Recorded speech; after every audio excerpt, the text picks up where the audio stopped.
Chad in Tampa, what's up, Chad?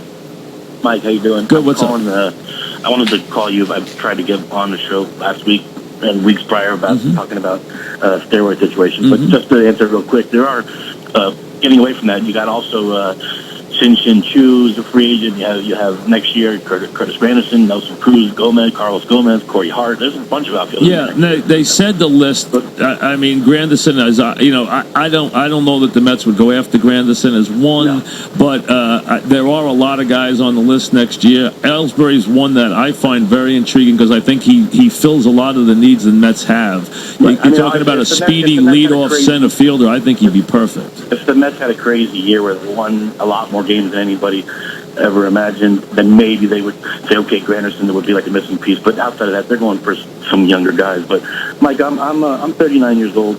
I played 15 years in the minor leagues. I had 3 major league stints, never full seasons, but 3 major league stints. What teams? I got. What team did I get? I played on 8 different teams in the minors, and I got called up for Pittsburgh, Milwaukee. What team did you spend the most time in the majors on? Pittsburgh and Milwaukee, almost identical. How long was that? And almost 3/4 of the season. 3/4 of a season. And what position did you play? Outfield. Outfield. Okay. Yeah, played a little bit of first base. I played a lot of first base in the minors, but only outfield in the majors. All right. So, and what'd you hit in the majors? 250, 260. Okay. Nothing crazy. Okay, so go ahead. Where I wanted to go with it is I think I listen to your show a lot, and I listen to a lot of sports talk radio, and it's not just you. A lot of people say the same thing. People think that we can look at, mainly Bonds and Clemens' names come up a lot, where we can think that we know, even A-Rod's name comes up, where we think we'll know, like, when these guys started juicing. Right. And I'm here to tell you that it's not like that at all. And I'll just give you some examples. And I'm not saying that A-Rod. Well, what about where you see the enormous jumps in performance? Well, that's where I was going to go with that. When playing on a bunch of different teams, I also was, like I said, I'm 39. I was born and raised in Miami. Played high school ball all through Miami, even college ball in Miami. Right. So I know a lot of that. And that's where just like the articles are coming out, most people tell you the steroids or people were getting a lot of these stuff. A lot of it was from Miami. Right. So you're hearing that, yes.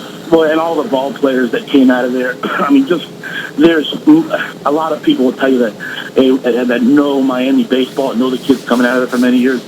And this is just speculation, but from reliable, and I'm not just saying this to people telling me, it's just the people that know, they'll tell you that A-Rod was probably juicing when he came into the league.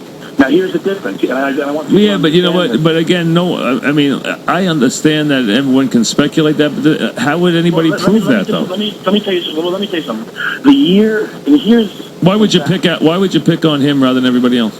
Well, I'm not. I'm just giving you an example. Well, why give me another one? Okay. Well, here's where I want to go. The year that when McGuire and Sosa had their monster years. Okay, when people say people are taking steroids or juicing or whatever you want to call it, there's a lot of different levels of that I don't think people realize. And so the year that McGuire and Sosa were on it, they were stacking steroids. And there's a big difference because you'll have guys that will take, like, let's say, a cycle in an off season. Maybe over the summer they'll take a 6 to 8 week cycle. Okay, and then that's all they'll do. They'll go into the season, maybe 10, 15 pounds heavier. They'll play the season out. They won't do it during the season. You have guys like that. Maybe they hit 5, 10 home runs more.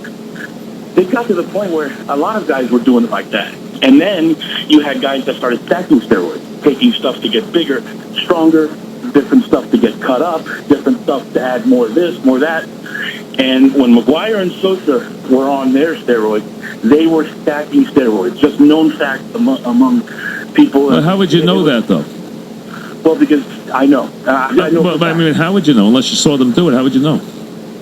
Exactly. I mean, so you tell me you saw McGuire do steroids? Well, here's what I can say, Mike. Here's what I can say. Wait, were you on McGuire's team? Well, here's what I can say to you. When you years ago, okay, it wasn't like. No, wait a second. You just said you saw McGuire take steroids. Well, can I just say something? Why can't you answer that question? because I don't want to advance that, Mike. Well, you see, but listen. I'm not going to let you halfway this. Either you can do it or you don't do it. Well, let me answer it this way. And I never physically saw. All right, so then how would you know he did it? Hearsay? You're talking hearsay? Mike, well, here's where I'm going with this. And just give me a second here, please. Well, yeah, but I don't. See, I'm not comfortable with this though because I'm not going to call anybody out. Well, you already have. You already called. But you already called. Chad, you already called A-Rod out. Okay. No, I said that. I said people think that. There's a lot of people. Well, but again, that's worth. But what is that worth? It's not worth anything. No. But here, when you've been around. Did you do steroids? Did you do steroids? Yeah. Okay. Did you see other major leaguers do steroids? Yes. On your team? Yes. Did you see prominent guys do steroids? Absolutely. All right. That's enough for today. I'll take that. Okay. So I mean, I don't want to get in without knowing. I'm going to ask you everything else, and we're going to go round and round. But all right, you just heard that. See, that's this whole thing, folks. That's going to continue. You're going to get guys like Chad, and you're going to get a lot more of them, and you're going to get a lot more people who say, I saw this guy do it, I saw this guy do it, and this is going to get worse. It's not going to get better. And right now, it's A-Rod's turn in the barrel. It's going to be somebody else's turn in the barrel. Then it's going to be somebody else's turn in the barrel. This is not going to go away. And the worst thing that happens to baseball is it's one at a time. It's not everybody at once. We get it all out there. We get a cleansing. And that's what that 100 list would have done. We could go through one cleansing, one terrible period, and get it done with. We're going to do this one at a time. And it's never going to go away. Because you're going to get a guy like Chad who's going to come out and say, I did it with this guy. And then someone else is going to say, I did it with this guy. And you know when you're really going to get this? When these guys get older. Or when someone gets sick and this and that. Because then they don't care anymore. And then you're going to get more of this all the time. Because you know what? You got a lot of guys. See, right now it's all about A-Rod.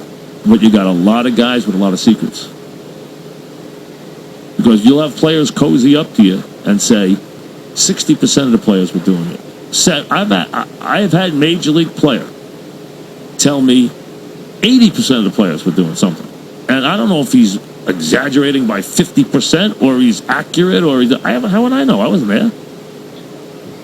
But this thing doesn't go away, and it's like one at a time. It's like a trickle effect. Today it's hit.